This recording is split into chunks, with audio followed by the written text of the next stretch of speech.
अंजना ओम कश्यप ने टीचर्स को कल कह दिया कि ये कौड़ी के हैं, टीचर्स कौड़ी के। तो अंजना ओम कश्यप के लिए मैं ये दिखा रही हूँ कि अगर टीचर्स कौड़ी के हैं तो अंजना ओम कश्यप जैसे जो पत्रकार हैं वो फूटी कौड़ी के हैं।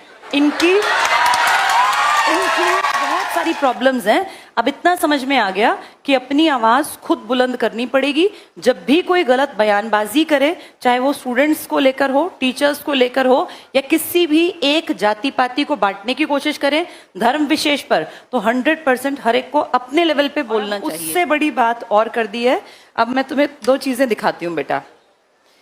देखो, ये एक चीज है, तुम्हें थोड़ी दिखाई दे रही है, ये एक बीच में गोल सी एक चीज, इसके अंदर देखो, ये दिख रहा है।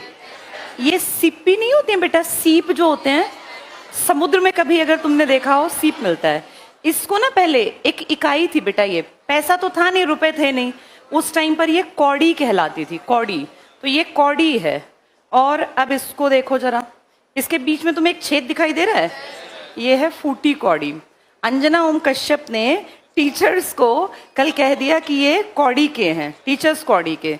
तो अंजना ओम कश्यप के लिए मैं ये दिखा रही हूँ कि अगर टीचर्स कौड़ी के हैं तो अंजना ओम कश्यप जैसे जो पत्रकार हैं वो फूटी कौड़ी के हैं।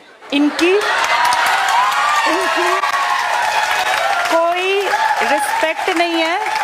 और सबसे छोटी इकाई थी कौड़ी। तो अंजना ओम कश्यप ने टीचर्स को कौड़ी का बनाया। कारण, टीचर्स की बातें ज्यादा वायरल होती हैं बजाय न्यूज चैनल्स के। और क्या कहा उन्होंने कि टीचर्स वैसे ही आ जाते हैं, कुछ भी बोल देते हैं। तो बेटा मैं तुम्हें बता दूं, अगर कोई टीचर आके किसी सोशल मीडिया के प्लेटफॉर्म पे बोलता है, मैं एक टीचर हूं, मैं 100% श्योर हूं कोई टीचर बिना किसी भी जानकारी के एकदम आके नहीं बोलता। अगर मैं ये कौड़ी और फूटी कौड़ी लेकर आई हूं ना, तो मैंने देखा कि जब ये रैंकिंग की रिपोर्ट आई तब मीडिया ने क्या किया। मीडिया तो कहीं नहीं आया सामने। हमारे प्राइम टाइम की खबरें बन जाती हैं, झालमुड़ी में खुशबू कैसी है, कौन सा तेल है, 10 रुपए की है। और मैं देख रही थी अंजना ओम कश्यप के कारनामों में, तो उन्होंने बांग्लादेश के एक भैंसे की तुलना डोनाल्ड ट्रंप से की थी कि वो भैंसा, उस भैंसे को डोनाल्ड ट्रंप नाम दिया गया, इसलिए किसी ने उसको खरीद लिया ताकि उसको काटा ना जाए।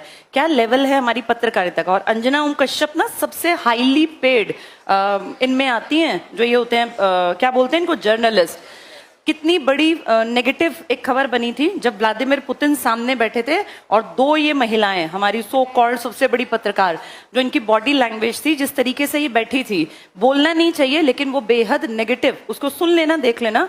ये कहा गया था कि कम से कम जब सामने इतने बड़े पद का आदमी बैठा हो, दुनिया में रशिया कितनी बड़ी कंट्री है, और उसके सामने जब तुम बैठी हो, उसकी पोजीशन देखो बैठने की और अपना तरीका देखो। ये कोई नॉर्मल लीडर नहीं था कि मुंह उठा के उसके सामने बैठ गई हैं, जिनको बैठने तक की इतनी समझ नहीं है कि वर्ल्ड लेवल के लीडर के सामने बैठा कैसे जाता है।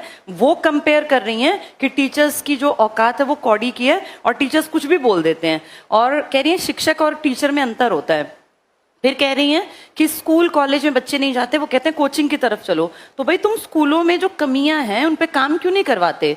सरकार तुम्हारी अगर सुनती है, क्या हम सब नहीं जानते स्कूलों में टीचर्स की भर्ती नहीं होती। कितने स्कूल्स हैं जो 10वीं के बाद साइंस स्ट्रीम पढ़ाते ही नहीं है। गाँव का कोई लड़का लड़की पढ़ना भी चाहे ना तो वहाँ स्ट्रीम ही नहीं है, उसके लिए शहर जाना पड़ेगा। इतना किराया कौन देगा। बेटियों की सेफ्टी सिक्योरिटी भी तो मैटर करती है। वो न्यूज कभी नहीं बनेगी। ये न्यूज बनेगी कि झालमुड़ी में सरसों के तेल की भीनी खुशबू आती है और मेलोडी कितनी चॉकलेटी है, 1983 में बननी स्टार्ट हुई। ये हमारा स्तर है बेटा। इसलिए अंजना ओम कश्यप जैसे लोगों को डिग्रेड होके उन्होंने देश का भी बंटाधार कर दिया। और मुझे ऐसा लगता है कि जब मेन मीडिया अपना काम छोड़ दे तब टीचर्स और स्टूडेंट्स, क्योंकि बेटा ताकत है टीचर्स और स्टूडेंट्स। जब स्टूडेंट्स को उन्होंने ये कहा बेरोजगारों को कि ये कॉकरोच हैं, तो देखो सब टीचर्स ने इसके खिलाफ आवाज उठाई और कितनी जल्दी ये न्यूज वायरल हो गई, कितनी मिलियंस में। इतनी बातें इन मीडिया वालों की नहीं चलती जितनी अब स्टूडेंट्स अगर चाहें तो टीचर्स को। और तुम्हें क्या लगता है बच्चे पागल हैं, जैसे मीडिया सोचती है बच्चे पागल हैं। कोई पागल नहीं है बेटा। आज के टाइम में हर चीज के ऑप्शंस अवेलेबल हैं। अगर किसी में दम है तो वो चलेगा। अब क्योंकि इस पीढ़ी के टीचर्स दमदार हैं, उनके बात करने का तरीका ऐसा है कि बच्चों तक वो बात पहुंचती है, वो कहीं ना कहीं किसी के दिल पे लगती है, वो आम आदमी के मन को छूती है, तो वो ज्यादा देखते हैं। ज्यादा वायरल का मतलब होता है शेयरिंग ज्यादा, तभी तो चीजें वायरल होती हैं। किसी को अगर वो बातें अच्छी लग रही हैं तो उनको ये बात बुरी लगने लग गई कि टीचर्स आजकल करते क्या है कि बस अपना पैसा छाप रहे हैं। और टीचर्स उनको वो अच्छे लगते थे जो टूटी साइकिल पे चलते थे। जब टीचर्स पैसा कमाने लग गए, हक की बात करने लग गए, बराबरी की बात करने लग गए, या बच्चों के मुद्दों को सीजेआई की गलती भी पकड़ने लग गए, तो टीचर्स खराब हो गए। तो ये हमें देखना पड़ेगा हमको, जो हम टीचर्स और स्टूडेंट्स हैं, कि अब जब राजनीति अपने सबसे खराब एक उस पर आ गई है ना कि भाई कुछ भी हो रहा है, किसी को फर्क ही नहीं पड़ रहा। पेपर लीक हुआ एक बार तो क्या संभल नहीं जाना चाहिए? बार बार गलती, बार बार गलती। 12वीं के उस बच्चे ने अपना पेपर रीचेकिंग के लिए भेजा तो उसमें गलती। यानी ना तो स्कूल में बच्चे सेफ रह गए, ना कॉलेजेस के एग्जाम्स में बच्चे सेफ फील करते। कॉम्पिटिटिव वर्ल्ड का तो बिल्कुल बंटाधार करा रखा है, नीट की हालत, बाकी एग्जाम्स की हालत। तो इस पूरे टाइम में अब ये भी कह रहे हैं कि अब एक ऑप्शन ये भी बता रहे हैं ना कि हमारी फौज जो है वो पेपर में, ये हालत है कि पेपर लीक करने से बचाने के लिए भारतीय फौज तैनात की जाएगी। जब इस खबर को विदेशी सुनेंगे तो हमारे ऊपर हंसेंगे वो, कि हमारे देश में इतना भ्रष्टाचार है कि नीचे के लेवल के लोग तो उसको रोक ही नहीं पा रहे, और ना ही कोई यहाँ इस्तीफा देता, ना ही कोई जिम्मेदारी लेता। डेमोक्रेसी में एक चीज होती है कलेक्टिव रिस्पॉन्सिबिलिटी। मैंने तुम्हें कितनी बार पढ़ाया, सामूहिक उत्तरदायित्व। यहाँ एक की गलती सबकी गलती मानी जानी चाहिए। और अगर किसी बड़े मंत्री के अंडर आने वाले डिपार्टमेंट्स में गड़बड़ हो रही है, चाहे वो शिक्षा मंत्री हो या रोजगार का डिपार्टमेंट देखते हो, उनकी जवाबदेही है वो फेस करें कैमरास को और बताएं कि ऐसा क्यों हो रहा है। किसी एक आदमी का बयान नहीं आया नीट के ऊपर, किसी आदमी ने कुछ नहीं कहा, बस अपना कुछ भी मेन काम कहाँ कर रहे हैं, अपनी वीडियोस बनाने पर, फालतू की चीजों को प्रमोट करने पर। जबकि 2026 का सबसे बड़ा मुद्दा है महंगाई लगातार बढ़ना। पेट्रोल की कीमतें लगातार बढ़ रही हैं। पेट्रोल सिर्फ पेट्रोल नहीं है, हर चीज महंगी होगी जब पेट्रोल महंगा होगा। इंडिया के रुपए और अमेरिका के डॉलर में देखा है कितना बड़ा गैप आता जा रहा है। इस पे कोई बात नहीं कर रहा, बात फालतू की करेंगे। तो बेटा अब हम लोगों को ना जागरूक होना पड़ेगा, और जहां जो जरूरत पड़े उस मुद्दे को बिल्कुल बिल्कुल बिल्कुल शेयर करना चाहिए, बात करनी चाहिए। पेपर अगर लीक होते हैं, किसी एमएलए, एमपी, सीएम, राज्यपाल को फर्क नहीं पड़ता।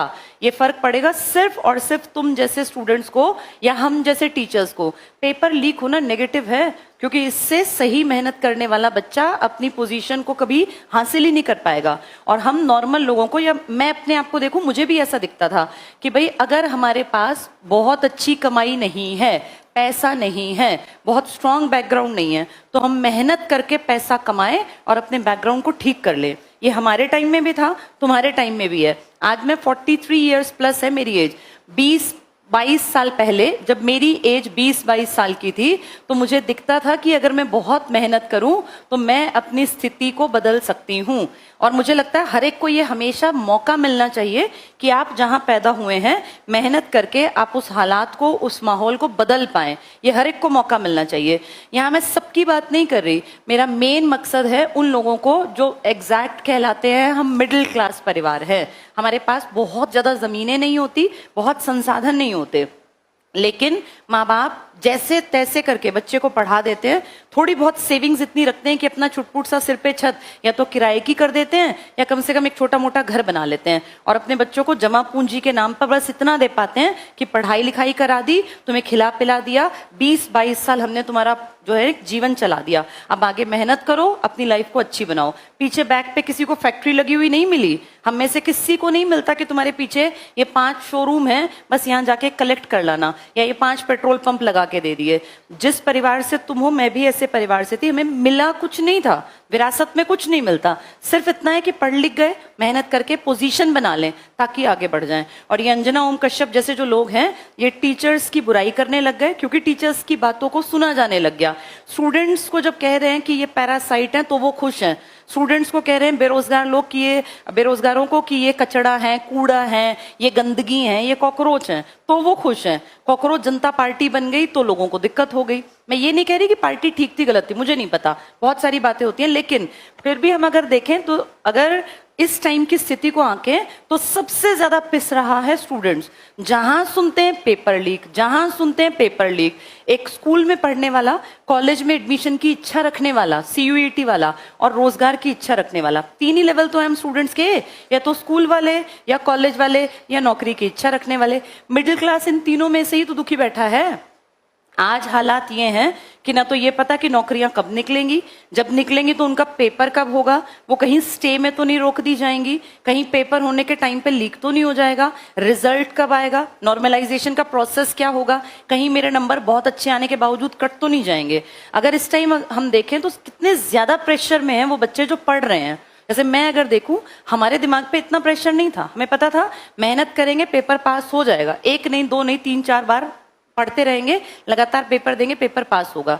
पर मुझे दुख होता है सोच के कि जो अब 2021 में यूपी में लेखपाल का पेपर आया था, 21 में सोचो किसी ने पेपर दिया और पास नहीं हुआ, भाई हो जाती है गलती। अब वो बच्चा बैठे बैठे कि दोबारा आएगा तो मैं बढ़िया करूंगा, दोबारा आएगा बढ़िया करूंगा। 2026 में पेपर हो रहा है, यानी उस बच्चे के 5 साल बेरोजगारी में उसका खर्चा किसने दिया, वो कहाँ रेंट पे रहा, उसने कैसे पढ़ाई की, उसके खाने पहनने ओढ़ने का साधन किसने मुहैया कराया।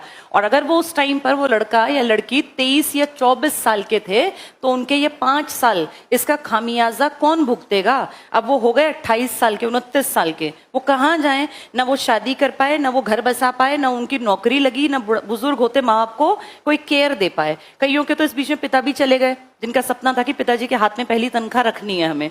कितनी सारी चीजें होती हैं बेटा, इन सब का असर किस पे आता है, सिर्फ मिडिल क्लास पे। अमीर तो आएंगे, 2 डायलॉग बोलेंगे और चले जाएंगे। अब जो बेचारे 26 में, चलो कोई नहीं 5 साल हमने जैसे काटे, लेकिन 26 का पेपर फिर लीक हो गया। अब ये पेपर कब होगा, अगले 5 साल। उस बेचारे को देखना जो उस टाइम 24 साल का लड़का था, वो 34 साल का बैठा रहे कि पेपर होगा तब मैं लेखपाल लगूंगा। ऐसे कितने लोगों की जिंदगी इन्होंने बर्बाद कर दी, इस पे कभी डिबेट नहीं करते। आज हालत ये है कि अपनी आवाज खुद से लगानी पड़ रही है, और मुझे ऐसा लगता है कि बहुत ज्यादा जरूरत है कि अब लोग संगठित हों। ये वाले लोग नहीं है नेतागिरी टाइप के, जिनकी झूठी रैलियां इकट्ठे करके लोग 500-500 रुपए बांट देंगे, बाद में फोटो की इतने लोग आए। रैली में कोई भी इंसान नहीं जाता जो क्वेश्चन पूछ सकता हो, वहां सब वही होते हैं कि कब खत्म होगी, कब 500 या 1000 रुपए मिलेंगे, या कब खाना मिलेगा।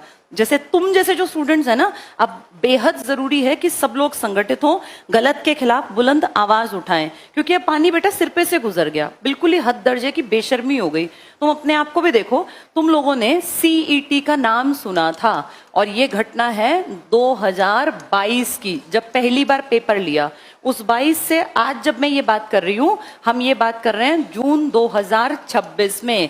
तब क्या कहा था कि हर साल सीईटी लेंगे, 2026 भी आधा चला गया, तब से सिर्फ एक बार सीईटी हुआ था 22 में, और दोबारा हुआ है 2025 में। उस 25 के बेसिस पर अब तक कोई नौकरी बड़े लेवल की नहीं निकली। हरियाणा पुलिस का प्रोसेस चल रहा है। जैसे कितने डिपार्टमेंट हैं जो खाली पड़े हैं, क्लर्क की नौकरियां, ग्राम सचिव की, खाली पड़ा है सब कुछ, लेकिन निकालनी नहीं है। क्यों, किस चीज का वेट करते हैं कि जब इलेक्शन आएगा ना तब निकाल देंगे 30, 35, 40 हजार इकट्ठी। उतनी इकट्ठी ना निकाल के हर साल 5,000, 10,000, कुछ लोगों को तो नौकरी दे दो, कुछ लोग तो बेचारे फ्री हों, और अगले फिर सोचें कि ये लग गए तो हम भी पढ़ के लग जाएंगे। फिर एक साथ अपने इलेक्शन के चक्कर में कि एक साथ 50,000 निकाल देंगे, वाहवाही हो जाएगी। ये नहीं सोचते 5 साल वो लोग कहाँ से खाना खाएंगे, जिनकी 12वीं बड़ी मुश्किल से हुई है, और फिर कहेंगे अपने काम धंधे कर लो। अपना काम धंधा करना इतना आसान है इस देश में, अपने काम धंधे के लिए पैसा नहीं चाहिए। कोई भी बैंक क्या किसी बेरोजगार को लोन दे देगा, कोई नहीं देता। बहुत सारी प्रॉब्लम्स हैं। अब इतना समझ में आ गया कि अपनी आवाज खुद बुलंद करनी पड़ेगी। जब भी कोई गलत बयानबाजी करे, चाहे वो स्टूडेंट्स को लेकर हो, टीचर्स को लेकर हो, या किसी भी एक जाति पाति को बांटने की कोशिश करें धर्म विशेष पर, तो 100% हर एक को अपने लेवल पे बोलना चाहिए।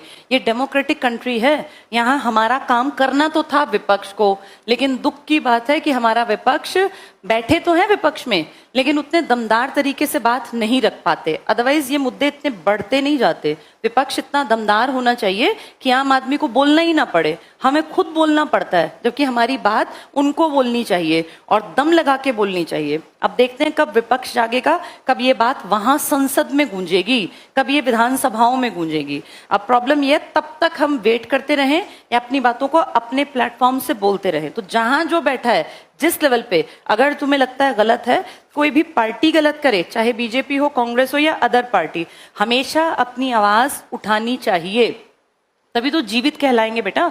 अब हम उतने अनपढ़ नहीं है कि जो सरकार ने कह दिया मान लेंगे। अगर सरकार प्रेजेंट में गलत कर रही है तो भी बोलेंगे, विपक्ष गलत कर रहा है तो भी बोलेंगे। हमें न्यूट्रल रहना है, हमें मतलब है टाइम पे नौकरियां निकले, पेपर बिल्कुल इससे हो कि गड़बड़ ना हो, लीक ना हो, सही टाइम पर रिजल्ट आए, कैलेंडर जारी किया जाए, किसी भी लेवल के एग्जाम में घपलेबाजी भ्रष्टाचार ना हो। ये हमारे मुद्दे हैं। उसको चाहे बीजेपी सुने, चाहे कोई लोकल पार्टी सुने, चाहे कांग्रेस। और जब भी कोई बड़े पद पर बैठा व्यक्ति गलत करे तो उसको कम से कम बोला जाए। एक बुलंद आवाज का फर्क पड़ता है। जब वो देखते हैं ना मिलियंस में लोग देख रहे हैं इन बातों को हमारे खिलाफ, तो उन्हें लगता है कि हमें थोड़ा सा सुधरना पड़ेगा। लेकिन दुख की बात यह है कि नीट पे इतनी आवाजें आई, इतनी आवाजें, फिर दोबारा से पेपर लीक हो गया। इसका मतलब तो बिल्कुल ही शर्म बेच ही खाई है, कोई शर्म लिहाज बची ही नहीं है। चलो हम क्या कर सकते हैं, टाइम टू टाइम अपनी आवाज को कोशिश करें, सुनी जाए, पर बेटा पढ़ाई साथ साथ जारी रखना, क्योंकि जिस दिन पेपर होगा ना वो अचानक से ही होगा। तब कोई नहीं पूछेगा कि तुम उस टाइम पढ़ रहे थे कि नहीं पढ़ रहे थे।